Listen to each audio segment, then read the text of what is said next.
Por favor. Salmos 50. Los que están leyendo con nosotros la Biblia día a día, con seguridad van a recordar que leímos esto hace una semana. Y los salmos son muy interesantes. De hecho, hay mucha doctrina en los salmos. Y dámelo, detienes, por favor. Hay mucha doctrina. Y este Salmo 50 es un salmo precioso. Lo usamos mucho para el tema del tabernáculo caído de David, porque es donde encontramos que la palabra nos enseña desde el Antiguo Testamento que Dios quería que sacrificáramos alabanza. Amén. En el Antiguo Testamento, cientos de años antes de la cruz, ya el Señor había dicho que lo que deseaba era un sacrificio de alabanza. Y lo hemos usado mucho en el tema del tabernáculo de David. Y hoy quiero hablar acerca de este tema. El tema se llama ¿Quién es Dios? Es la primera parte. ¿Quién es Dios? Porque cuando estudiamos a nuestro Dios, si se le puede llamar estudiar, porque Dios es eterno y no se puede llegar a tener un conocimiento de Él, por decirlo así. En realidad tenemos un acercamiento al entendimiento de quién es Dios, porque Él es eterno. De hecho, lo que significa la palabra teología viene de tres palabras griegas: teos, Dios; logos, tratado; y a ciencia. Entonces la teología es el estudio de Dios, pero realmente nadie puede estudiar a Dios. Me recuerdo cuando Dios se le manifiesta a Moisés y le pregunta: ¿de parte de quién les digo que voy? ¿Y cuál fue la respuesta de Dios? De yo soy. Porque no hay cómo explicar a Dios. De hecho, si alguien te pregunta, porque ese fue un tema que me preguntaron estos días, pero ¿cuál es el nombre de Dios?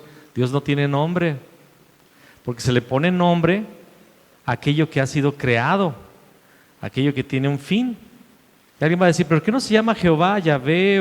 Bueno, hay más de 300 y tantos nombres que el Señor se pone, pero no porque sea su nombre, sino que es una forma de ayudarnos a entenderlo. ¿Sí me explico? Es una manera de Dios de quererse acercar a nosotros. Pero Él no tiene nombre, Él es el eterno, Él es Dios, Él es el yo soy. Y entonces, al hablar de quién es Dios, no significa que con este estudio ya vamos a poder poner un marco, un cuadro y decir: este es Dios.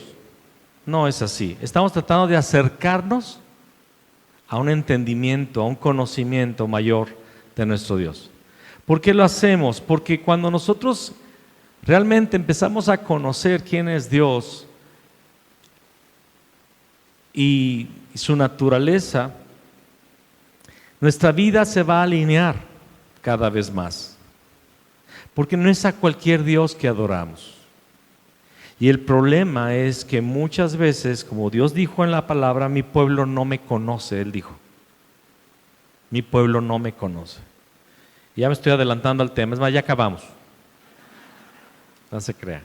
Vamos a leer el versículo 1 del Salmo 50. El Señor, el poderoso, es Dios y habló.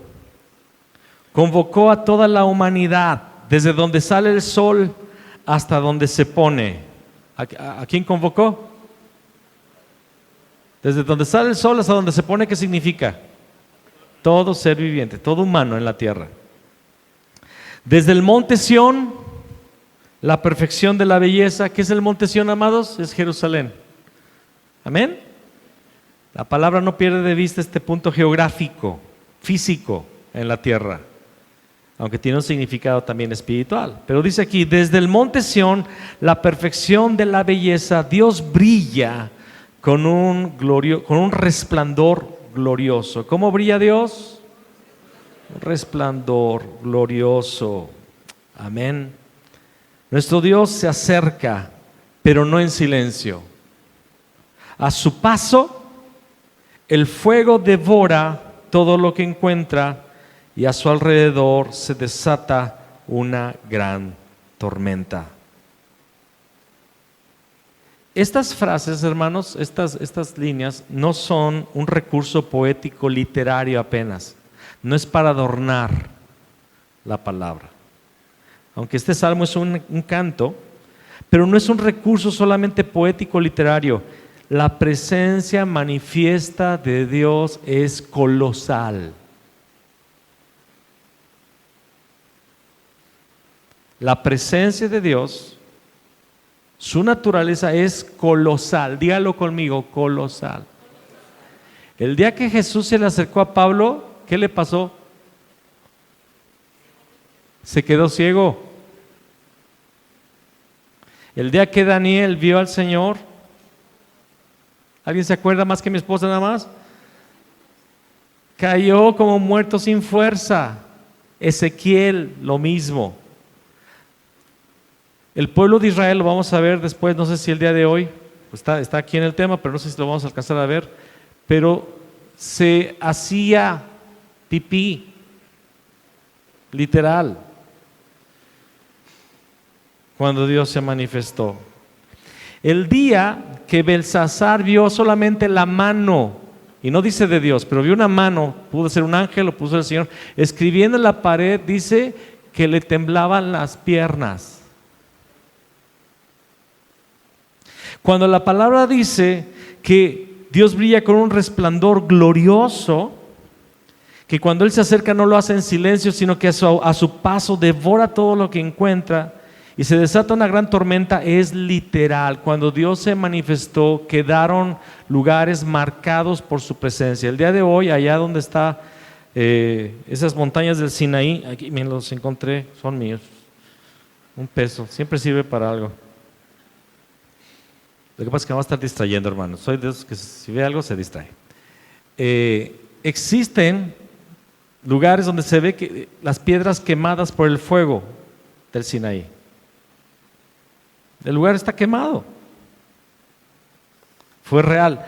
La Biblia que leemos, hermanos, no es una historia que alguien escribió no es un cuentito, son relatos de evidencia.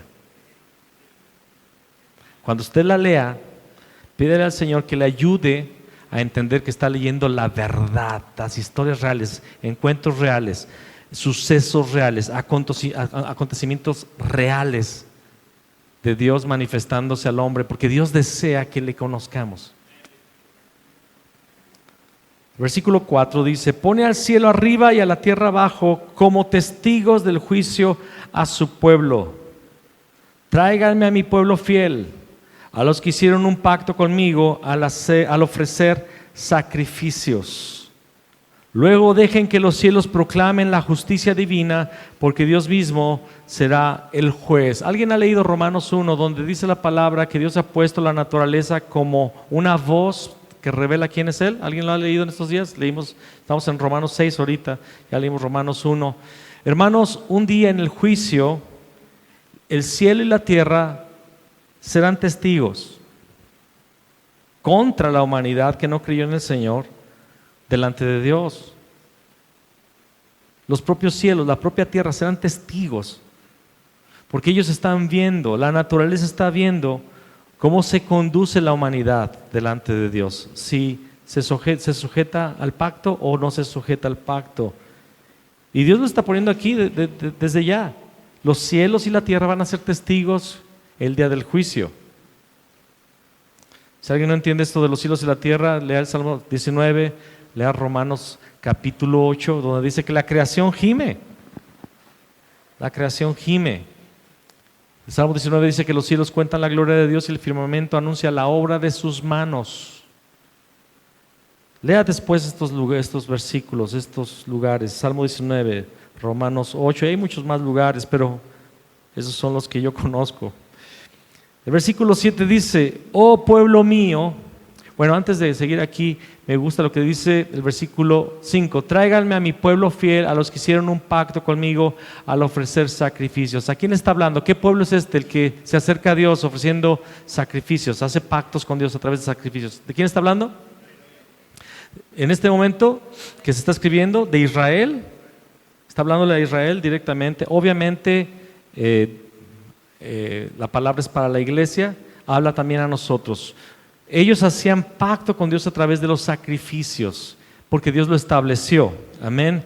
Y bueno, antes de haberse establecido en la ley, vemos desde Adán, desde Abel, desde Caín, Abraham, todos ellos que todavía no habían recibido la ley, y ellos ofrecían sacrificios a Dios cuando tenían encuentros con Dios. Un sacrificio cuando hay un encuentro. Dice el versículo 7, oh pueblo mío, escucha cuando te hablo. Estas son las acusaciones que tengo contra ti, oh Israel. ¿Qué va a hacer el Señor en este momento? Les va a acusar. Hay una acusación. Escucha las acusaciones que tengo contra ti, oh Israel. Yo soy Dios, tu Dios. ¿No tengo quejas de tus sacrificios? Ni de las ofrendas quemadas que ofreces constantemente. Pero no necesito los toros de tus establos, ni las cabras de tus corrales. Pues todos los animales del bosque son míos, y soy dueño del ganado de 1000 colinas. Conozco a cada pájaro de las montañas, y todos los animales del campo me pertenecen. Si tuviera hambre, no te lo diría a ti, porque mío es el mundo entero y todo lo que hay en él. ¿Acaso me alimento de carne de toro? ¿Acaso bebo sangre de cabra? Para los que no están entendiendo, ¿qué está diciendo aquí? Porque muchos yo sé que lo entienden, pero tengan paciencia los que ya entienden, porque tengo que explicar. Dios había establecido que cuando se acercaran al Señor no podrían acercarse con las manos vacías. Tenían que llevar sacrificios. Generalmente era una cabra, una oveja, un carnero o unos pajarillos si no tenías dinero, porque el pajarillo era muy barato. Y los pajaritos, por ejemplo, esos no los partían, simplemente los desnucaban y sí derramaban la sangre de esos pajarillos. Pero todos los demás animales, ellos eran degollados. Se dejaba caer la sangre en un recipiente, y este recipiente, esta sangre se llevaba en la base del altar de bronce donde se quemaba después del sacrificio. Se derramaba esta sangre, pero se derramaba en sacrificio para Dios. Después el animal, había unas mesas donde los sacerdotes quitaban la piel, luego empezaban a quitar por partes, separar, diseccionar el animal, los intestinos y el excremento iba a un lugar donde se tiraba el desperdicio, pero todo lo demás se quemaba en la presencia del Señor. Una parte se le entregaba al sacerdote para que también se alimentara. Pero todos estos sacrificios, se tenía que dar un sacrificio cuando te acercabas a Dios. Ahora también había sacrificios de cereales. Sacrificios de cereales que se mecían en la presencia de Dios y se entregaban al Señor. Y Dios lo estipuló. Ya se hacía desde antes de la ley de Moisés. Ya los hombres de fe hacían sacrificios, pero Dios le establece a Israel, a la nación, que va a tener un sistema ritual, un sistema sacrificial en el tabernáculo que se va a levantar, llamado el tabernáculo de Moisés. Y había días específicos que se tenían que hacer sacrificios. Todos los días había un sacrificio en la mañana y en la tarde, pero había días específicos donde se ofrecían más sacrificios. Y cuando tú pecabas y sabías que habías pecado y querías ser perdonado de tu pecado, llevabas un sacrificio por el pecado que te habías cometido. Confesabas tu pecado y transmitías simbólicamente tu pecado al animal, y el animal era muerto y sacrificado en el altar para que tu comunión con Dios se restableciera. Dios lo estableció. ¿Qué impacto debe de haber ocasionado para Israel escuchar este salmo?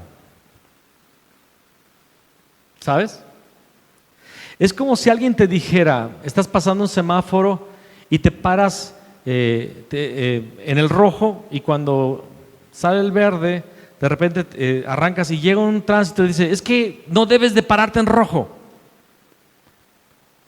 Yo nunca quise que te pararas en rojo. ¿Pero cómo? No, yo siempre quise que cuidaras que nadie viniera. Pero como no lo hacías, te puse un rojo. ¿Me explico? Mi deseo fue que nunca, solamente un ejemplo, a nadie vaya a salir, Dios no quería semáforos, no. Mi deseo era que no hubiera accidentes, pero como ustedes no respetan a nadie, establecí semáforos. ¿Están captando la idea? Pero qué choque. Entonces ya me tengo que pasar el rojo, o ¿qué hago con el verde, el amarillo? ¿Qué significa? Y Dios explica aquí, vamos a repetirlo. Él dice, tengo una acusación, no tengo quejas de los sacrificios, ni de las ofrendas. O sea, mi queja no es por el sistema que estás obedeciendo. ¿Sale? ¿Están captando? Mi queja no es porque estés cumpliendo lo que te pedí a través de Moisés. Pero quiero que entiendas algo, no necesito toros, ni cabras. No te estoy pidiendo que me traigas sacrificios. Todos los animales del bosque son míos. Soy dueño del ganado de 1000 colinas. Conozco a cada pájaro de las montañas y todos los animales del campo me pertenecen. Si tuviera hambre no te lo diría a ti. Dios está diciendo, no tengo hambre.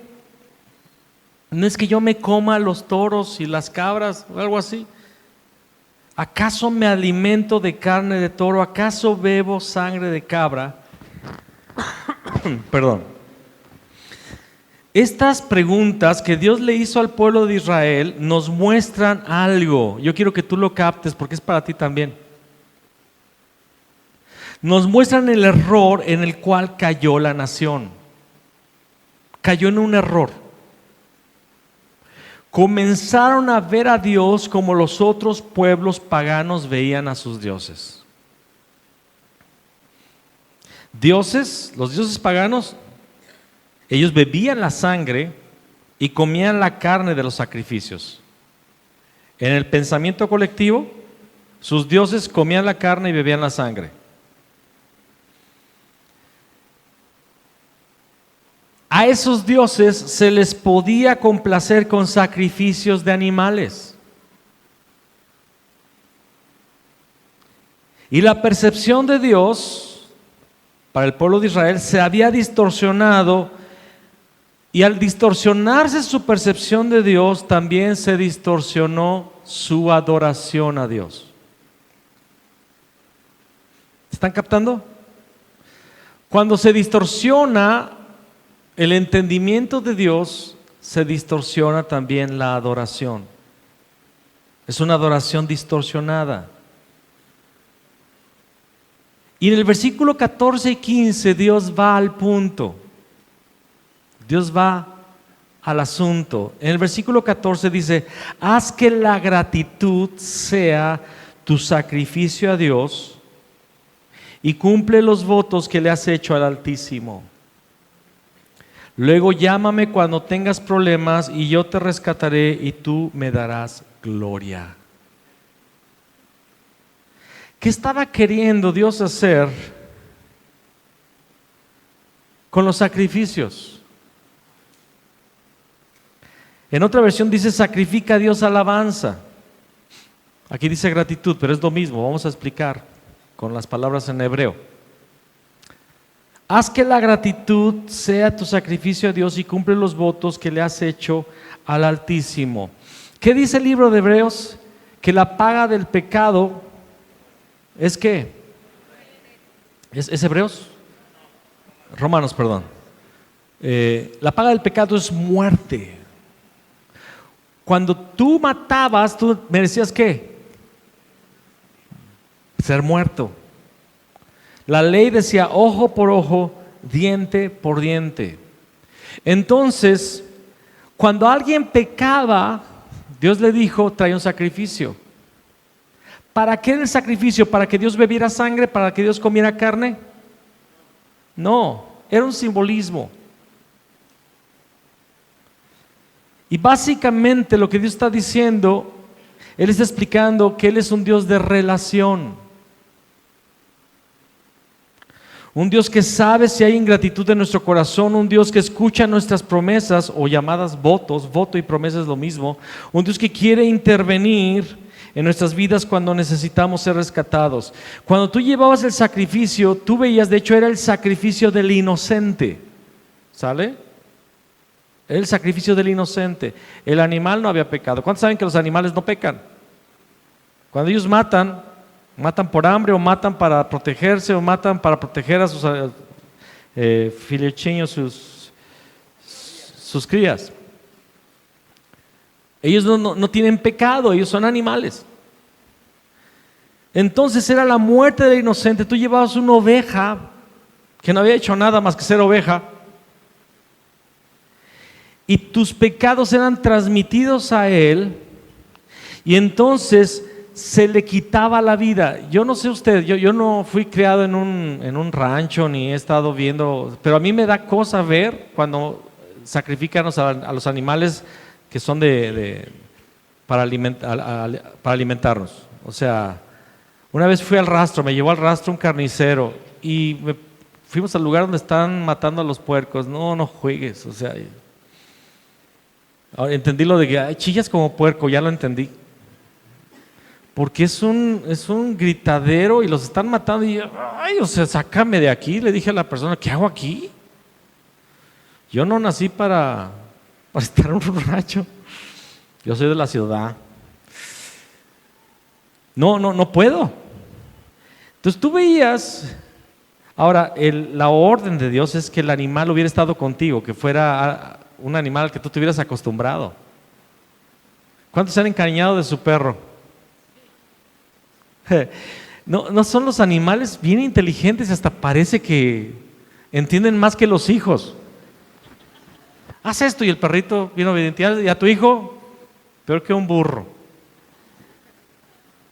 ¿Verdad?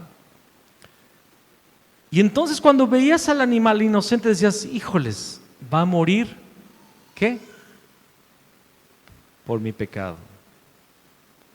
Y entonces lo que Dios pretendía, lo que Dios sabía que podía suceder o debía suceder en el corazón del verdadero adorador es que gratitud. Yo merecía morir, yo merecía pagar, pero el inocente está pagando por mí. ¿De qué está hablando el sacrificio? Era mesiánico, apuntaba a la cruz, apuntaba a Cristo. Y Dios quería que saliera alabanza. Haz que la gratitud sea tu sacrificio a Dios, porque Dios no estaba aboliendo el sistema sacrificial en el Salmo 50, no para esa época. Dios no lo estaba aboliendo, estaba diciendo, cuando vayas, dame alabanza. Y cumple tus votos que has hecho al Dios Altísimo. Luego llámame cuando tengas problemas y yo te rescataré y tú me darás gloria. Llámame. ¿Qué dice Jeremías 33:3? Y yo te responderé. ¿Y qué más? Te enseñaré. Llámame, clama a mí. Yo te voy a rescatar. Yo soy un Dios de relación.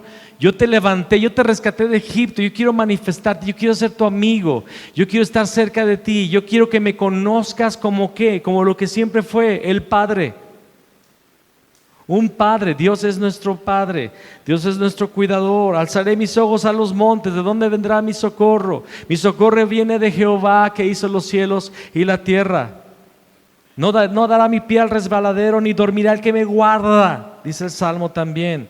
Llámame cuando tengas problemas, yo te voy a rescatar y me darás gloria. Un Dios de relación, no es un Dios que está en un nicho ahí sin movimiento, no es un Dios que está en la historia y en la tradición, no es un Dios lejano, es un Dios de cerca. Desde el Antiguo Testamento, Él lo estaba estableciendo para Israel. Ustedes me alejaron, fui alejado por su percepción distorsionada, me ven como los otros dioses. Los dioses de los otros pueblos eran dioses tiranos, dioses lejanos, dioses caprichosos, que si se les daba la gana no les daba lluvias para las cosechas, para los sembradíos. Si les daba la gana, hacía que otra nación los destruyera cuando él quería. Los dioses griegos eran perversos, literalmente. Los dioses griegos, por ejemplo, eran dioses que eran hasta perversos sexualmente, según la tradición o la mitología griega. Y Dios le está diciendo a Israel, yo no soy nada de esa cochinada que los otros pueblos tienen. Yo quiero relación. Yo quiero tu gratitud.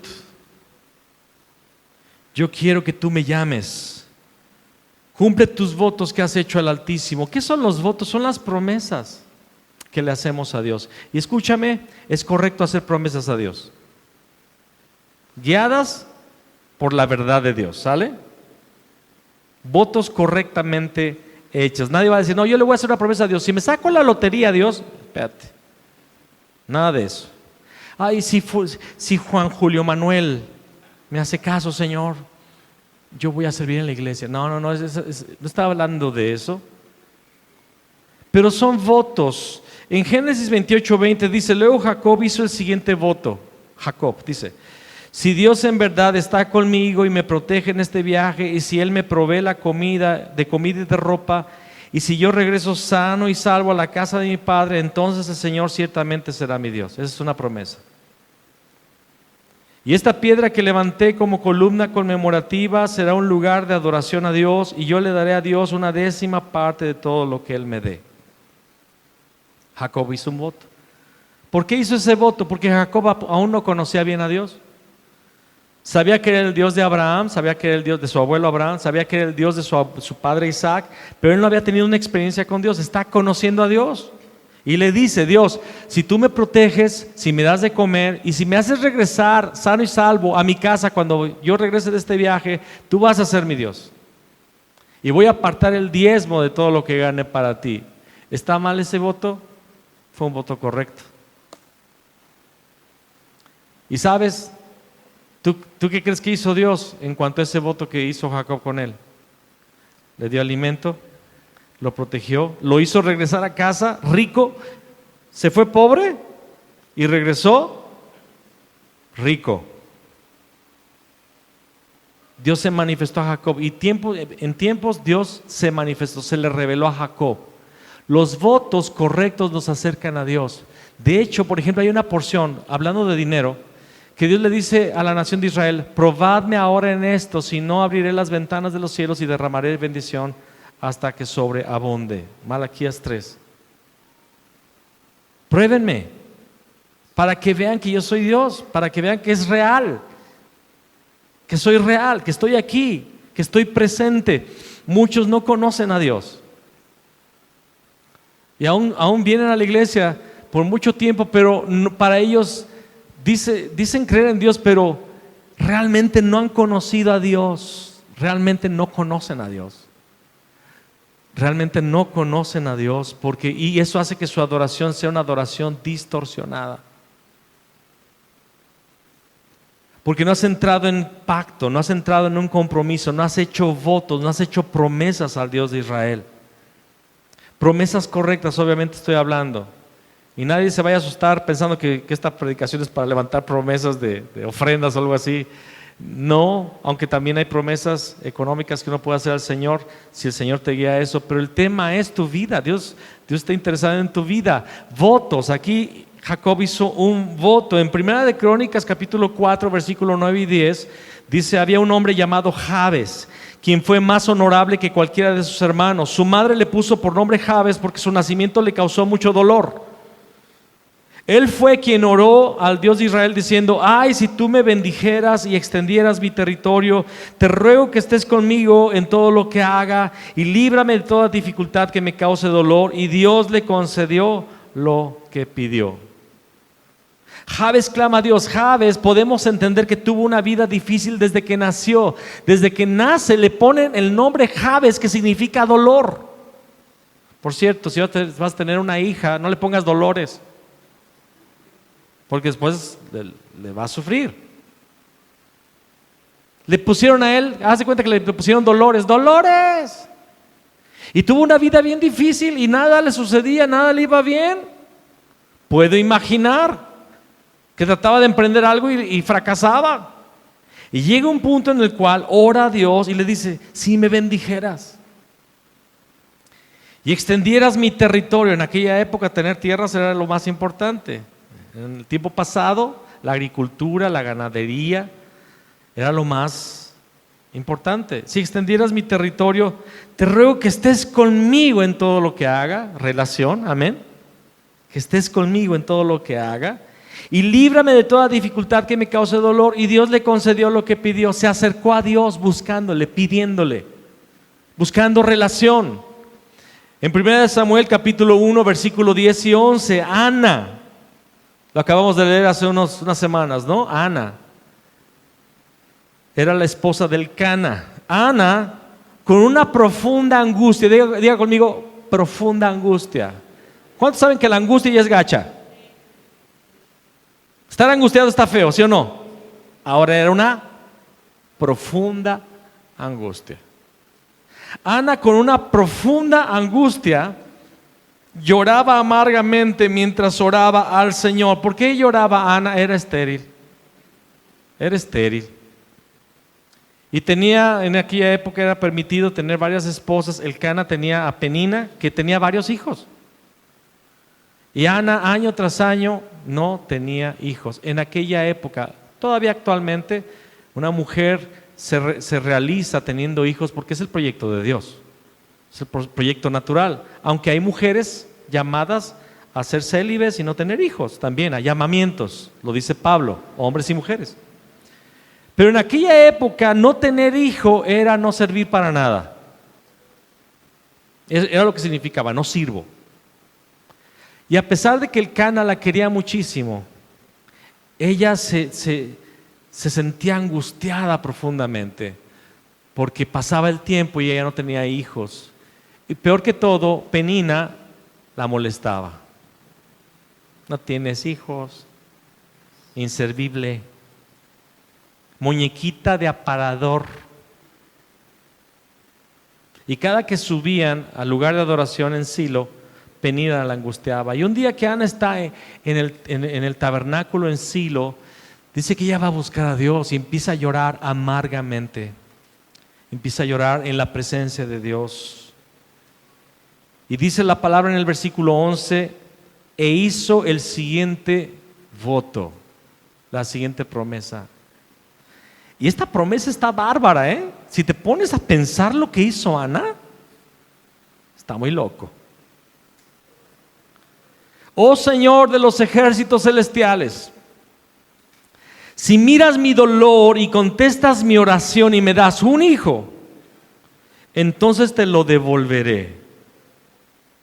Él será tuyo durante toda su vida y como señal de que fue dedicado al Señor, nunca se le cortará el cabello. Si me das un hijo, lo voy a entregar para que viva para servirte aquí en el tabernáculo. Y Dios le dio a Samuel, un profeta que escuchaba directamente la voz de Dios. Uno de los más grandes profetas en Israel, el que ungió a Saúl y ungió a David. Me llama mucho la atención cuando el sacerdote Elí dice que estaba sentado a la entrada del tabernáculo, la mira desde lejos, y dice que nada más veía moverse los labios de Ana, pero no escuchaba su voz y pensó que estaba borracha.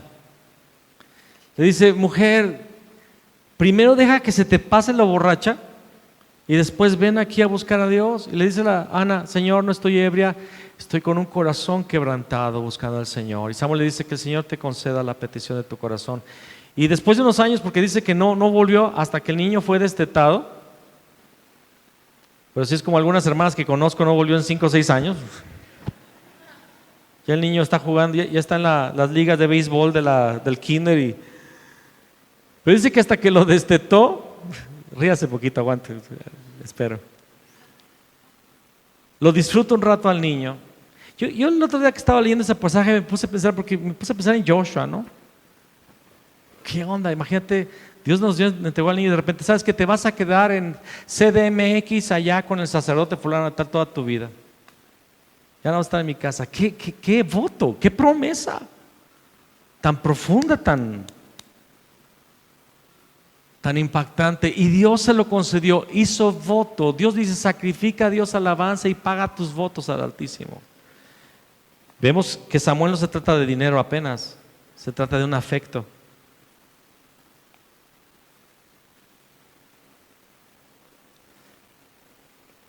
En Deuteronomio capítulo 23, ese sí búsquelo por favor, Deuteronomio, porque estoy viendo que están muy tranquilos sin buscar la Biblia, sin abrir nada, y están bien relajados todos.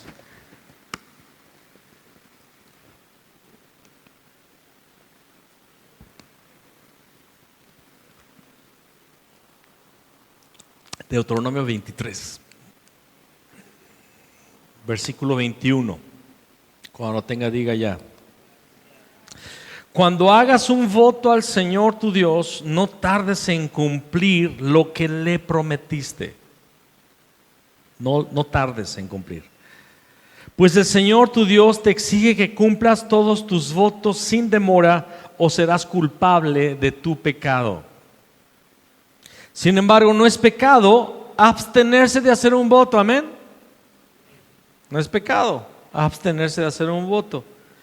Pero una vez que voluntariamente hagas un voto, asegúrate de cumplir lo que prometiste al Señor tu Dios. Una vez que voluntariamente hagas un voto, asegúrate de cumplir lo que prometiste al Señor tu Dios. ¿Sabes qué es el voto en realidad? El voto viene de una necesidad y de un deseo de acercarte a Dios. Y el voto, la promesa, surge de algo que tú sabes que Dios está deseando de ti.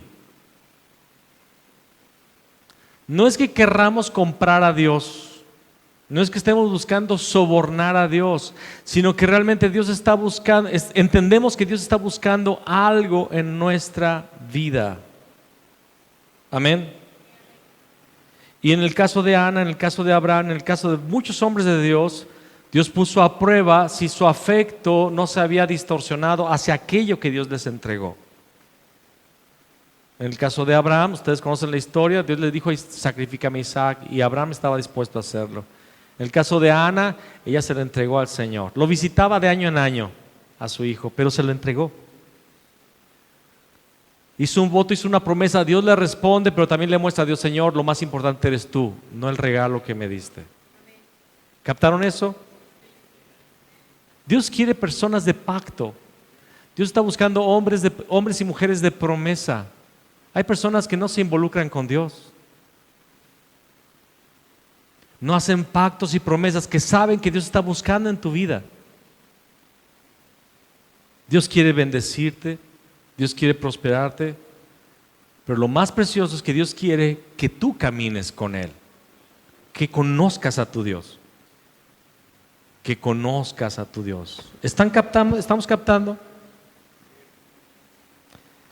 El versículo 16 del Salmo 50 continúa diciendo, y aquí se va a poner difícil, aguante, ¿sale? Aguante vara. Vámonos a lo más pesado.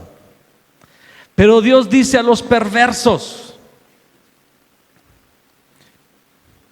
¿para qué se molestan en recitar mis decretos y en fingir que obedecen mi pacto? Lo voy a repetir. Pero Dios dice a los perversos: ¿para qué se molestan en recitar mis decretos y en fingir que obedecen mi pacto? Le está hablando al pueblo de Israel y está diciéndole a las personas de Israel: ustedes fingen, son perversos, recitan mis decretos, fingen que obedecen mi pacto. Ellos iban con los sacrificios al templo, podían recitar de memoria la palabra de Dios, pero solamente estaban fingiendo. ¿Qué es fingir? Los perversos fingen. ¿Qué es fingir?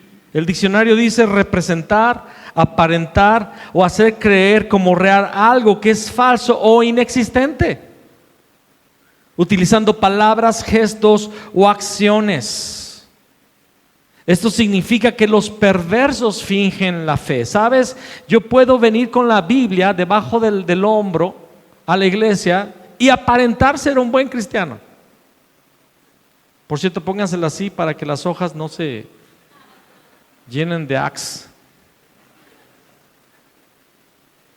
Puedo tener lenguaje, Dios lo bendiga, la paz de Cristo sobre su vida, aleluya, amén, qué bendición, gloria a Dios.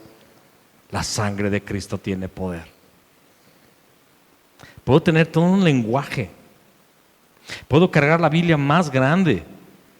Puedo hasta conocer la Biblia. Yo he conocido personas que se saben la Biblia y que saben doctrina, que son teólogos, que son perversos, pero perversos. De esos que tienen problemas con pecados que ni se pueden mencionar, gruesos. Pero si nadie te lo dijera, parecen casi hasta pastores. Oiga, ¿usted es el pastor? No soy el pastor. Y Dios le está diciendo a la gente ahí de Israel: ustedes recitan la palabra, traen los sacrificios y fingen que obedecen mi pacto.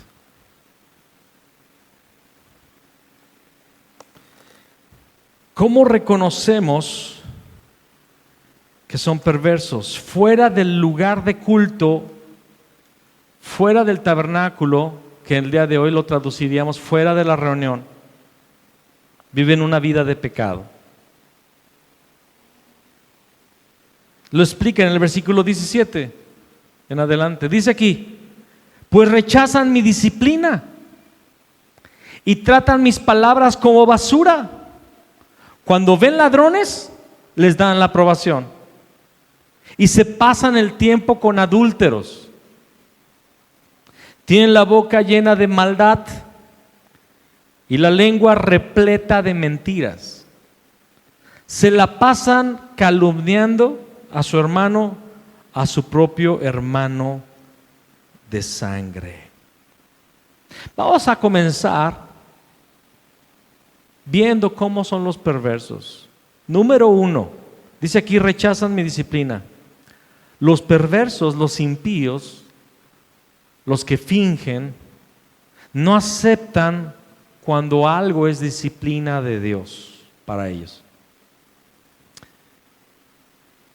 Hay muchos cristianos que creen que Dios ya no disciplina, que Dios ya no castiga a sus hijos. Hay un sector grande de la iglesia que dice, asegura, y hasta te van a poner versículos mal usados, fuera de contexto, que Dios ya no disciplina, pero la Biblia está llena de la manifestación de que Dios siempre ha disciplinado a su pueblo, en el Antiguo y en el Nuevo.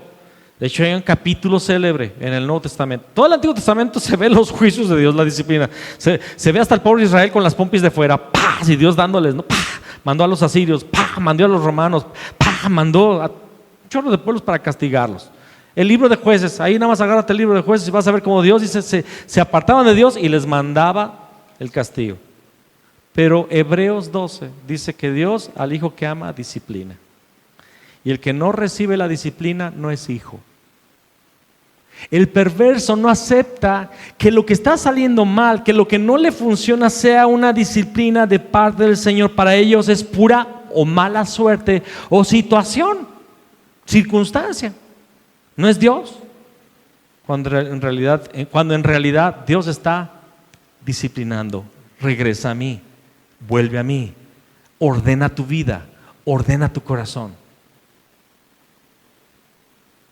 Ciertamente hay periodos de prueba, pero también hay disciplina.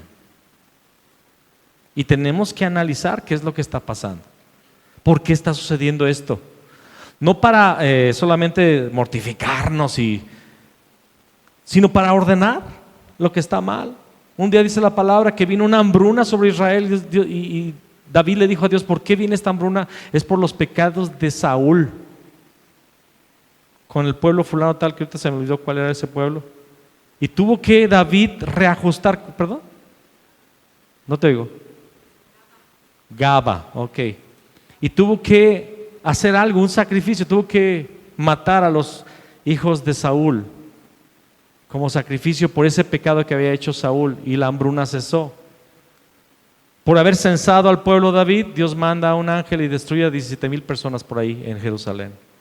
Y tiene que levantar un altar. Los perversos no aceptan la disciplina del Señor.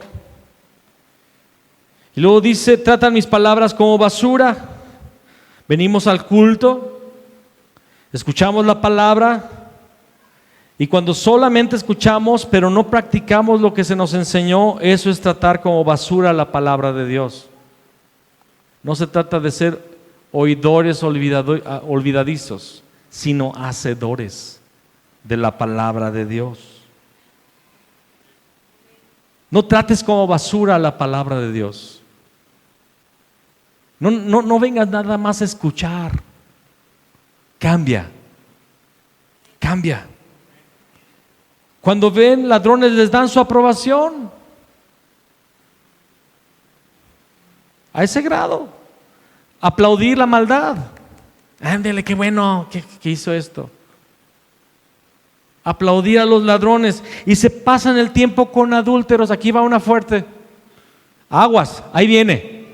¿Te has visto? Ya vete sobando desde ahorita. Cuando el compadre, la comadre, el amigo de la prepa, la amiga de la secundaria, lo que sea, tu mejor amigo del pasado, la persona que más te cae bien, pero es un perverso, tú no tienes por qué tener junta con él.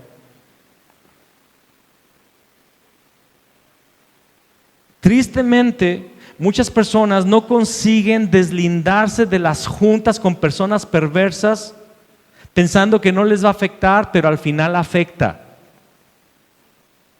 Al final te afecta, acaba afectándote. La palabra dice que qué comunión tienen los hijos de Dios con los impíos, la luz con las tinieblas, Cristo con Belial. La palabra llega a ser tan fuerte que en una de las cartas de Juan dice, ni aún le permitas entrar a tu casa, ni aún le permitas entrar a tu casa. No estamos hablando, y también la palabra lo explica, sería necesario salir del mundo para no tener contacto con las personas. Hablamos de la amistad. Hablamos de esa intimidad. Yo tengo muchos familiares y tengo muchos conocidos que son tremendos, pues son hijos de Satanás, no tienen a Cristo. Y les hablo, los saludo y todo, pero comunión íntima, amistad, afectación. No debes. Y Dios se está quejando, tú vienes al culto, tú vienes al tabernáculo, ofreces los sacrificios, dices de memoria las palabras, pero te juntas con las personas que viven contraria a mi palabra y que no quieren cambiar. Y que no van a cambiar. Los perversos tienen la boca llena de maldad. ¿A qué se refiere? Sóbese. Malas palabras.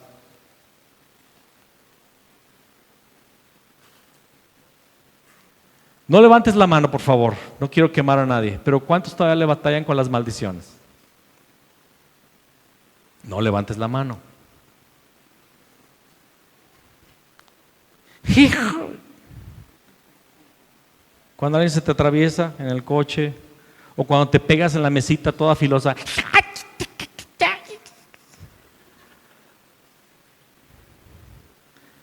Hermano, es que me pegué, pero ¿qué tiene que ver que te pegaste? ¿Por qué salió eso? ¿Qué es lo que sale de una pasta de Colgate? ¿Mermelada de fresa?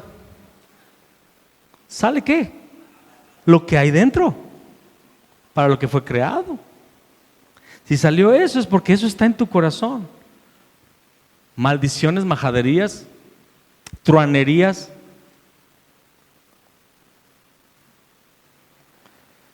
Tienen la boca llena de maldad y la lengua repleta de mentiras. Es una mentira blanca, pastor. Muéstrame en la Biblia dónde están las mentiras blancas. Se la pasan calumniando a su hermano, a su propio hermano de sangre. Hablar mal de las personas.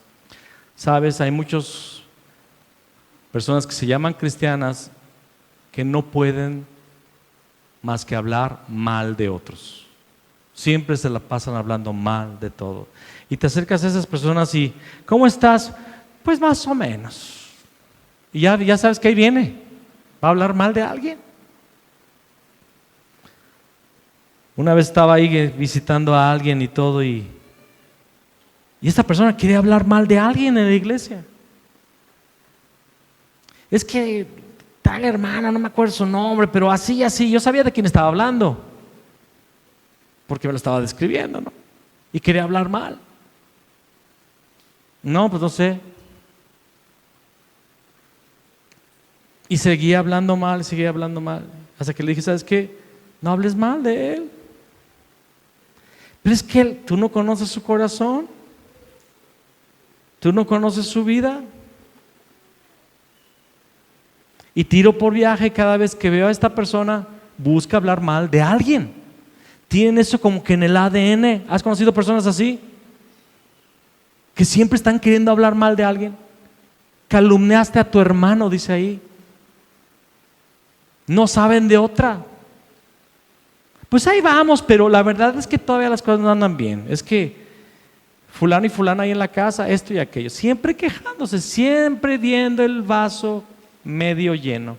Medio vacío, perdón. Medio vacío. Calumniaste a tu hermano, a tu propio hermano de sangre. ¿Sabes que de quienes más nos gusta hablar mal son de los más cercanos? De los más cercanos. Un día me di cuenta en mi propia vida que de cierta manera se me estaba convirtiendo en una costumbre hacer comentarios negativos de cierta familiar. Y aunque yo sentía que era verdad, no estaba diciendo mentiras, no estaba diciendo cosas que no fueran realidad, pero yo estaba empezando a tener el hábito de hablar mal. Pequeños comentarios. ¿Sabes qué es pecado? La palabra dice que solamente hay un juez y es Dios.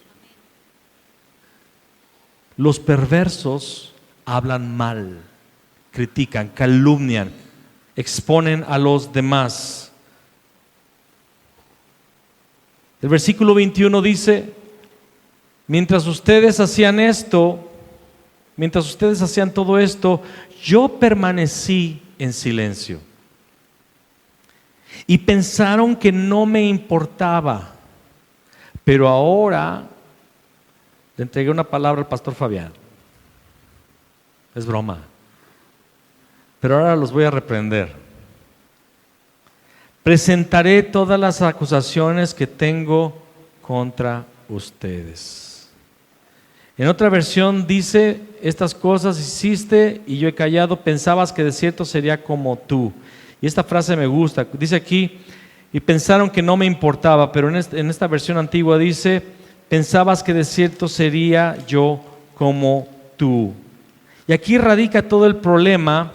Escúchame bien, pon mucha atención a estas palabras porque es el centro de la enseñanza. Creamos en nuestra mente a un Dios a nuestro gusto. Y por eso es que empezamos a vivir el pecado, porque en realidad no sabemos quién es Dios. Creamos en nuestra mente a un Dios laxo, mediocre, que dice que disciplina, pero en nuestro caso no lo hará. Dios explica: yo me quedé en silencio. Me quedé callado, no dije nada, no me moví, no actué. Y esto generó que tú pensaras que no me importaba. Pero ahora te voy a reprender, voy a presentar todas las acusaciones que tengo contra ti. Pensaste que sería yo como tú. ¿Sabes cuál es el grande problema del hombre? Es que crea a un Dios en un molde.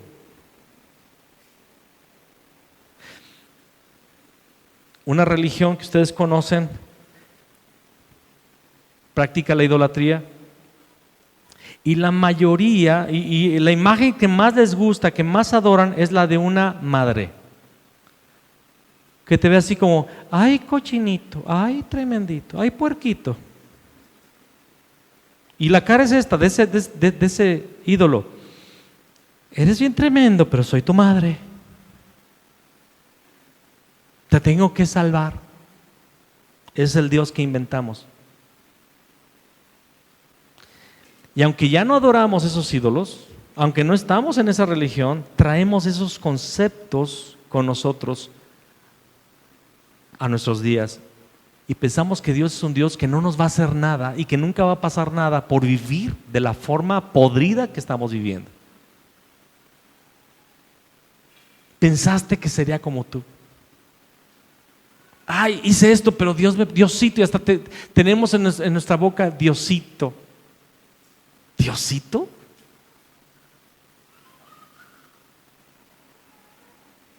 Versículo 22 dice: arrepiéntanse todos los que se olvidan de mí, o los despedazaré y nadie los ayudará. Es una advertencia seria, severa y lo peor, real. Arrepiéntanse todos los que se olvidan de mí, o los despedazaré y nadie les ayudará. Pero el dar gracias, que es alabanza, ¿se acuerdan? La gratitud, sacrifica a Dios alabanza, haz de la gratitud. Pero el dar gracias es un sacrificio que verdaderamente me honra. Si permanecen en mi camino, les daré a conocer la salvación de Dios. Primero, tenemos que arrepentirnos, tenemos que reconocer que estamos viviendo vidas pecaminosas, de ser el caso. Si tú estás viviendo en esto que acabamos de leer, arrepiéntete. Dice aquí: pero el dar gracias es un sacrificio que verdaderamente me honra. ¿Qué significa solamente decir gracias? Esta palabra es la palabra que significa alabanza en el hebreo. Todas las veces que en hebreo aparece alabanza, es esta palabra. La palabra hebrea es yadá, Y-A-D-A-H, yadá, alabanza. ¿Qué significa alabar? Dar gracias y confesar. Alabar, dar gracias y confesar. En el Salmo 50 dice: pero el dar gracias, pero el que sacrifica alabanza verdaderamente me honrará, dice en otras versiones. Yadá es alabar, dar gracias y confesar. Literalmente, la imagen de yadá implica, la imagen, porque muchas palabras son imágenes, son una representación de algo. Yadá literalmente es la imagen de lanzar algo con la mano hacia el cielo. Eso es yadá. Lanzar con la mano hacia el cielo. Esa es la imagen. Yadá, aviéntale algo al cielo.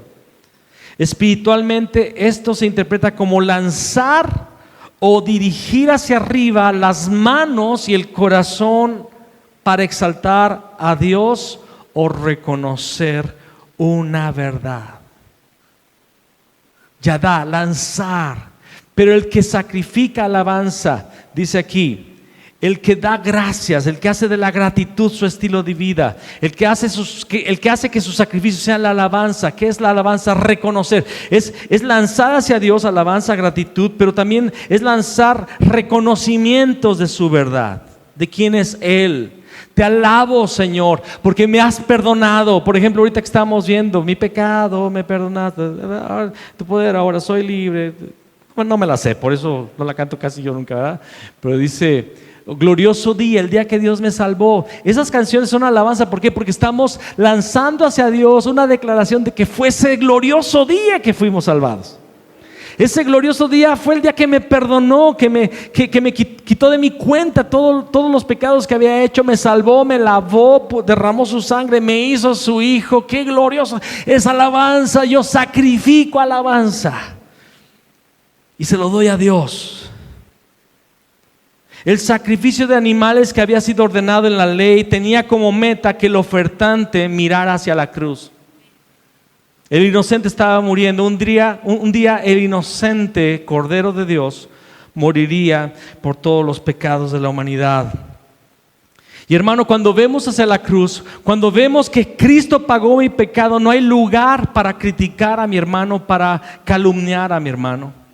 Cuando veo realmente la cruz, cuando veo el sacrificio, cuando veo lo que le costó al Señor pagar mis pecados, ya no tan fácilmente voy a mentir, ya no tan fácilmente voy a tener pensamientos sucios.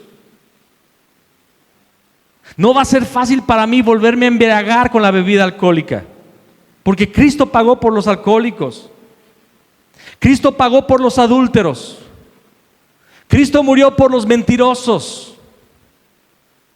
Cristo murió y dio su sangre en la cruz por los que tienen problemas con la envidia, con el odio, con la amargura. Personas dejan a Cristo porque prefieren guardar su amargura y seguir odiando, porque dicen: yo no puedo dejar de odiar a tal persona que me hizo daño, y prefiero separarme de Dios y seguir odiando a esa persona. Cristo murió. por las personas con heridas de amargura. Cristo murió por los asesinos. Un pastor un día dice que llegó un hombre al altar y dijo: yo no creo que Dios me pueda perdonar. Y Dios le dijo: Dios puede perdonar a cualquier pecador. Y sacó una arma y la puso en el altar: con esta he matado a 4. Dios me puede perdonar. Y el pastor le dijo: Dios te puede perdonar. Dios puede perdonar a un asesino si tiene un corazón arrepentido y si quiere cambiar. El sacrificio que traían al tabernáculo en el Salmo 50, Dios está diciendo: yo lo que quería es que ustedes vieran hacia Cristo. Y cuando vemos hacia Cristo, por eso tenemos que tener presente todos los días la cruz, hermanos. Hermanos, no olvidemos la cruz.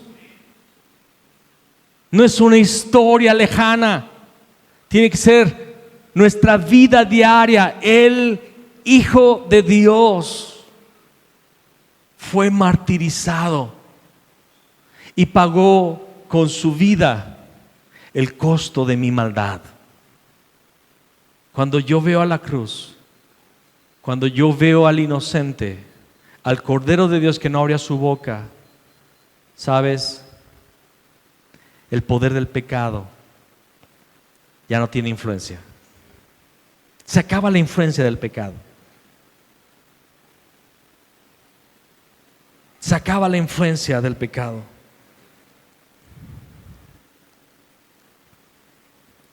Era la muerte del inocente para dejar con vida al ofensor.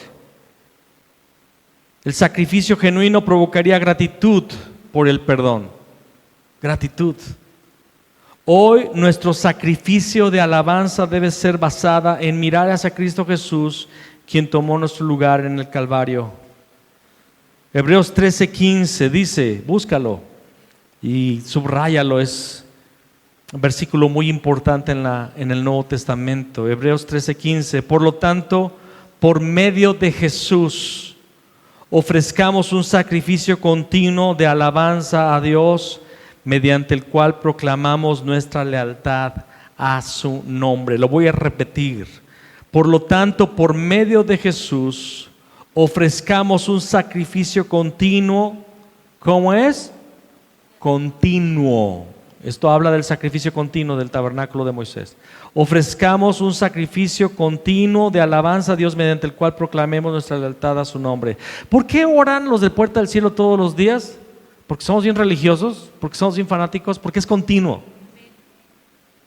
La alabanza, el sacrificio de alabanza es continuo y es por medio de Cristo. Nunca alabamos a Dios diciéndole: Señor, me estoy portando bien y para que veas que sí valió la pena lo que has hecho, soy tu hijo, el más bonito, el más guapito, el más santito. No, es por medio de Cristo. Señor, por los atributos de Jesús, por los méritos de Cristo, por el sacrificio, por el precio que Él pagó, me acerco a ti en alabanza y pongo en sacrificio mi vida. Por medio de Él ofrezcamos a Dios sacrificio de alabanza, es decir, fruto de labios que confiesen su nombre, dice la versión antigua. Fruto de labios que confiesan su nombre. Confesamos lo que Él ha hecho. Sacrificio de alabanza.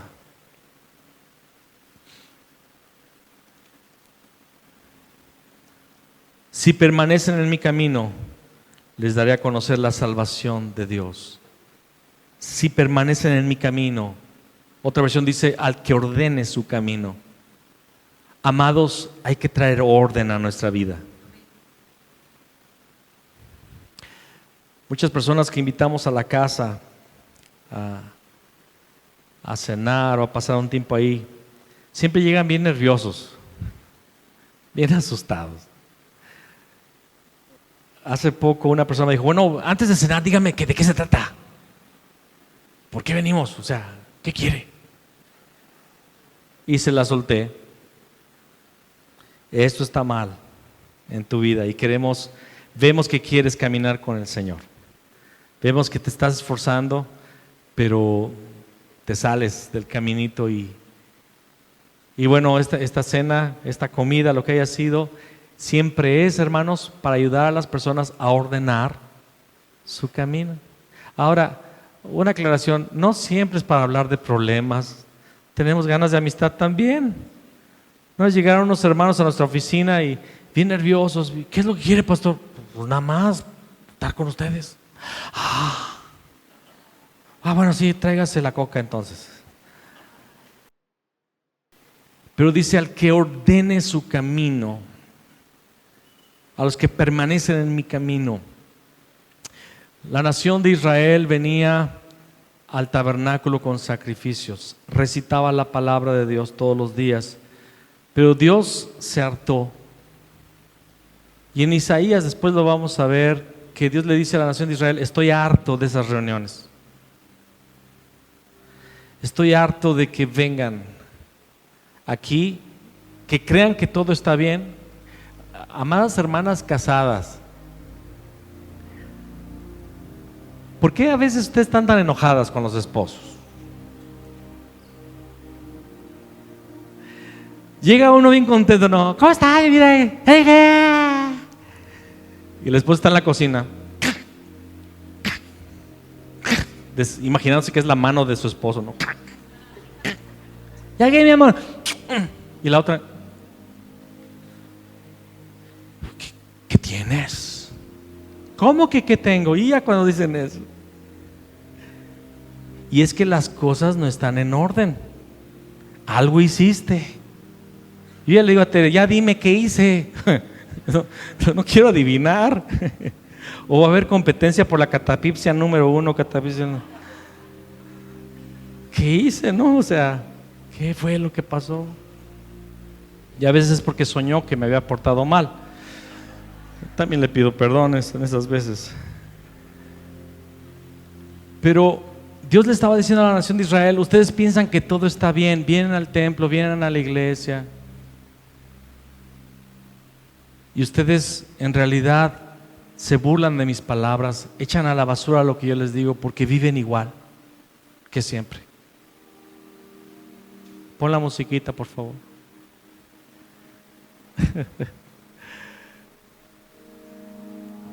Y yo no deseo ni para mí ni para ti que nos acostumbremos a venir aquí a la presencia de Dios y que para Dios sea una ofensa esta reunión.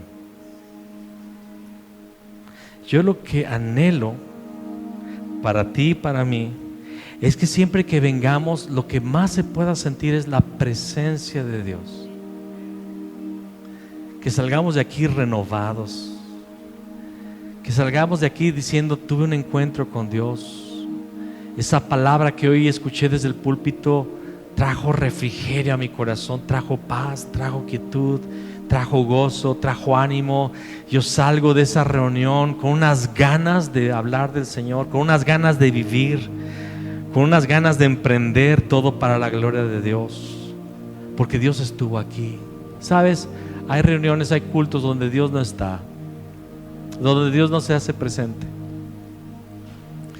porque hemos ofendido el corazón de Dios al tener liturgia, al tener religión, pero no un acercamiento realmente de un sacrificio de alabanza. Hay una lucha contra el pecado continua y latente, y la va a continuar. El hecho de la lucha no significa que tú no puedes venir al culto y que estás siendo un hipócrita al venir aquí con luchas. No estamos diciendo eso. Pero la actitud, la dirección en la que va tu vida, caminando hacia la perfección, caminando hacia el blanco. Yo quiero llegar a ser como Jesús. Si tienes una dificultad, si caíste, si tropezaste en el pecado, la palabra dice que si confesamos nuestros pecados, Él es fiel y justo para perdonarnos. Esta iglesia nunca va a estar llena de gente perfecta. Espiritualmente sí, por Cristo, pero en la práctica imperfectos. Pero con una aspiración, con una vocación, con una búsqueda constante y diaria de honrar el nombre de Cristo, con sacrificios de alabanza. El que sacrifica alabanza me honrará. Al que ordenare su camino, le mostraré la salvación del Señor. ¿Estás listo para ordenar tu camino? en estas pláticas que hemos tenido. Es bien hermoso ver cuando hombres y mujeres, después de haber platicado alguna situación difícil, póngase de pie por favor, estamos terminando.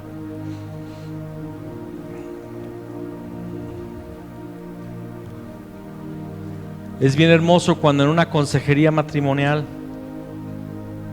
en una confrontación con alguna mujer, algún hombre, de alguna situación que conocemos de pecado, es hermoso ver cuando a esas personas, ese matrimonio, esa persona, ese joven, le cae la ficha. Le cae la ficha. Y se dan cuenta que no es crítica, que no es juicio, que no estamos exhortando o confrontando desde una superficie de superioridad, sino de un hermano en Cristo que te quiere ayudar a alcanzar la meta. Es bonito cuando cae la ficha y esas personas dicen: le vamos a echar ganas. Esto va a cambiar. Este problema en nuestro matrimonio va a cambiar. Este pecado, es llamado así, así, asado, va a cambiar.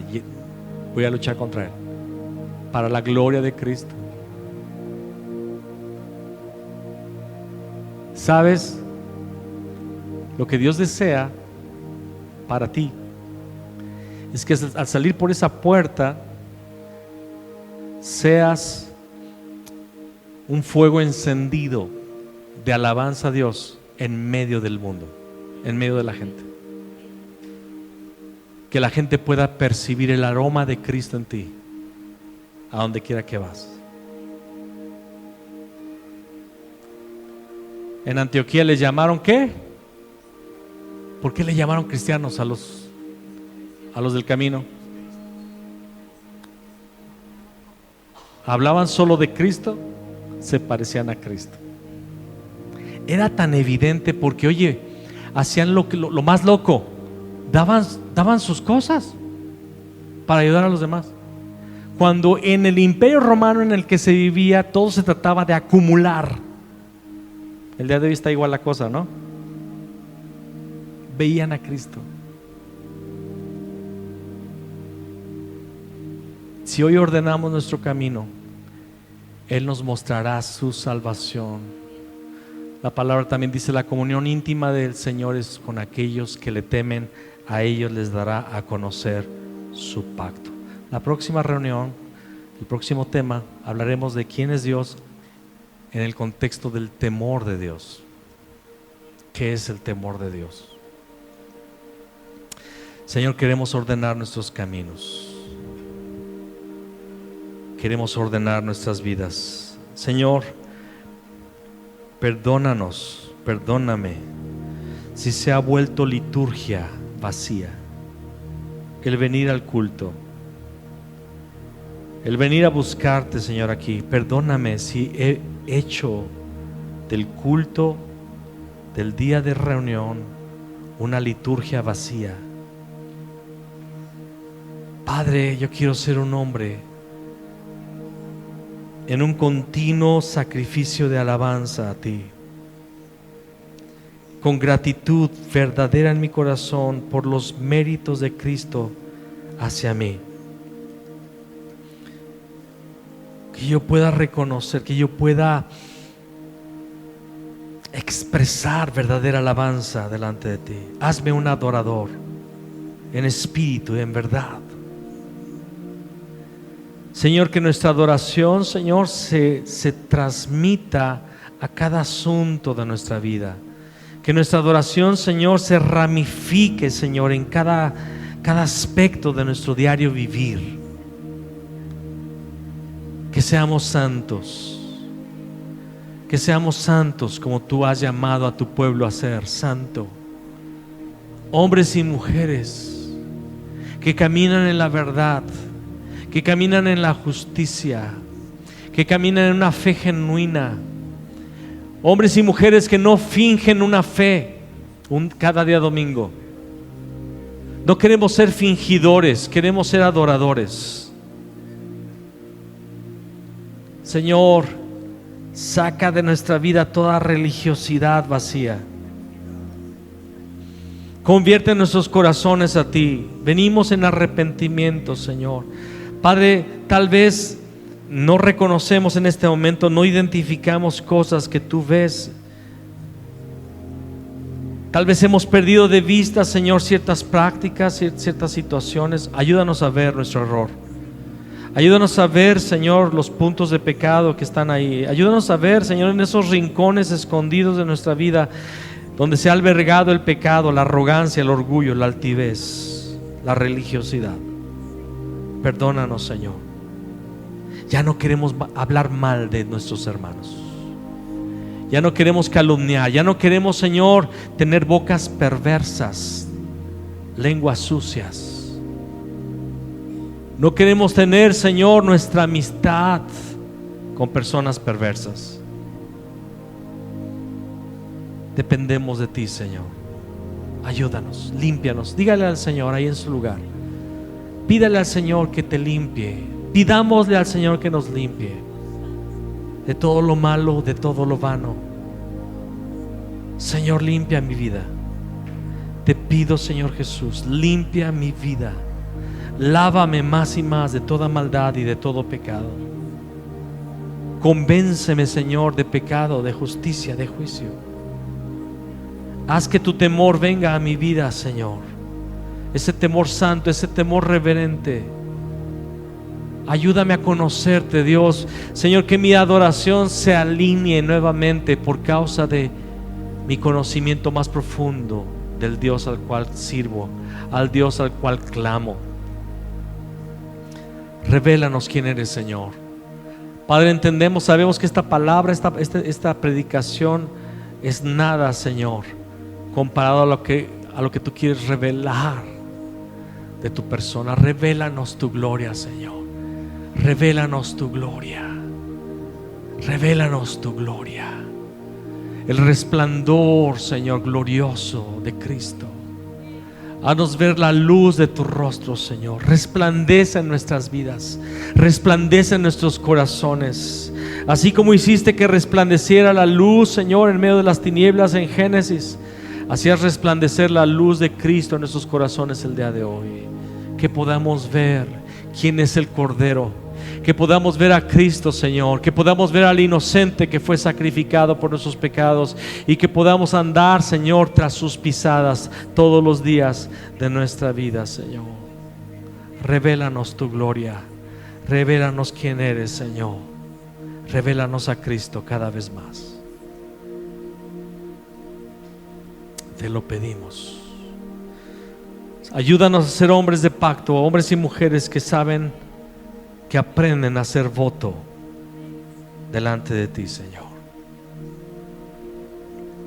Te lo pedimos en el nombre de Cristo Jesús.